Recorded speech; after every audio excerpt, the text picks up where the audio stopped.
का हाल बा भाई लोग। का तो लोग जाना तारा कि पानी के जहाज समुद्र में डूबेला काहे नहीं है। का तो लोगन के पता बा कि चूहे चीज के कुतरे काहे लो। का तो लोगन के पता बा कि मेडिसिन टैबलेट गोल ही काहे रहेला। आज के वीडियो में कुछ सन फैक्ट जानबा कि आप लोगन के मुंह से निकले क्या बात है। का तो लोग जाना तारा कि चूहे चीजों के कुतरे काहेला। चूहे की समस्या एगो आम समस्या है और एकरा से लगभग सब लोग परेशान रहेला। अगर ये घर में घुस जाए तो कपड़ा के ताब और अनाज कुतर कुतर के रख देवेला। आज हम आप लोगन के बताए कि कौनो भी चीज के चूहा काहे कुतरेले। दरअसल चूहे की दांत बड़ी तेज होकेला और बड़ी तेजी से बढ़ेला। अगर वो अपन दांत के कौनो भी चीज के अंदर घिसी ना तो लगभग साल भर में ये दांत 1 से 2 इंच तक बढ़ जाए, जवन की वो लोगन के जबड़े के फाड़ दे या चूहा की मौत हो जाए। ये खातिर चूहा अपन जान बचावे खातिर चीजों के कुतरत रहेले। मतलब किसी भी चीज के कुतरना चूहा की मजबूरी है, शौक नहीं है। का तू लोग जाना तरह की मेडिसिन टैबलेट हमेशा गोल ही काहे रहेला। कोई भी आदमी आसानी से निगल सके यही खातिर टैबलेट के गोल बनावल जाला। टैबलेट के भीतर मौजूद दवाई के पर्यावरण एवं तापमान से बचावे के खातिर ओकरा पर पॉलीमर के कोटिंग कइल रहेला। एकरा कारण टैबलेट के हाथ में लेवे के बावजूद उंगलियों में मौजूद कीटाणु दवाई के प्रभावित नहीं कर पावेला।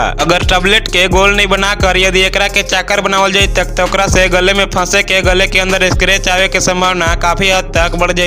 आप लोगन भी महसूस कैले हो कब कि अंडा का टैबलेट के निगलना थोड़ा मुश्किल होखेला, जबकि गोल टैबलेट के पता ही नहीं चलला कि कब पेट के अंदर उछल गईल। और इहो कारण है कि पेट के अंदर जाए के बाद चाकर टैबलेट आंतों में फंस सकेला, जबकि गोल टैबलेट आसानी से निकल जाला। का तो लोग जाना तरह के समुद्र में लोहे के इतना बड़ा जहाज डूबेला काहे ना। दरअसल एकरा पीछे आर्किमिडीज के सिद्धांत है। सिद्धांत के अनुसार कोनो भी चीज के वॉल्यूम ओकरा वजन से बड़ा होके के चाहिए, जेकरा से कोनो भी वस्तु के पानी में डलला पर ओकरा के वॉल्यूम जितना पानी हटा सकेला। इस तरह लोहे की जहाज के वॉल्यूम ओकरा भार से बड़ा होकेला। ये खातिर लोहे के जहाज अपन वॉल्यूम के जितना पानी हटा देवेला। इस सिद्धांत के वजह से समुद्र में लोहे के इतना बड़ा जहाज आसानी से एक जगह से दूसरी जगह चल जाला और डूबेला नहीं। तो बस भाई लोग आज के वीडियो यहीं खत्म करता नहीं। आई होप कि यार तुम लोग समझ में आ गई लोहे के पानी के जहाज समुद्र में डूबेला काहे नहीं। मन में कोई डाउट है तो कमेंट में जरूर बताइए। अगर वीडियो को लाइक नहीं करता लाइक कर दे, चैनल को भी सब्सक्राइब कर दे। फिर मिल जाएगा नेक्स्ट वीडियो में, तब तक के लिए बाय बाय।